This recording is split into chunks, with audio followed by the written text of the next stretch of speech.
এবার ডিবির হাতে ধরা পড়লেন সাবেক বেসামরিক বিমান পরিবহন ও পর্যটন প্রতিমন্ত্রী অ্যাডভোকেট মাহবুব আলী। প্রায় ১.৫ মাস পালিয়ে বেড়ানোর পর রোববার রাজধানীর সেগুনবাগিচা থেকে তাকে গ্রেপ্তার করে ঢাকা মহানগর গোয়েন্দা পুলিশের একটি দল। ডিবির অতিরিক্ত কমিশনার রেজাউল করিম মল্লিক কালবেলাকে এই তথ্য নিশ্চিত করেছেন। তিনি বলেন, সেগুনবাগিচার একটি বাসা থেকে ডিবির একটি দল তাকে গ্রেপ্তার করেছে। জটাবাড়ি থানায় করা একটি মামলায় তাকে গ্রেপ্তার করা হয়েছে। তার রিমান্ড চেয়ে সোমবার আদালতে পাঠানো হবে।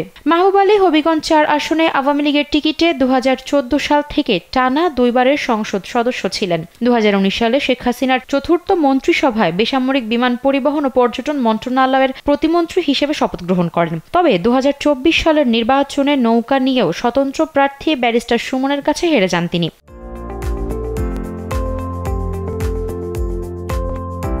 মাহবুব আলী বাংলাদেশ সুপ্রিম কোর্টের আপিল বিভাগের একজন জ্যেষ্ঠ আইনজীবী। তিনি আওয়ামী আইনজীবী পরিষদের কেন্দ্রীয় সাধারণ সম্পাদক হিসেবেও দায়িত্ব পালন করেছেন।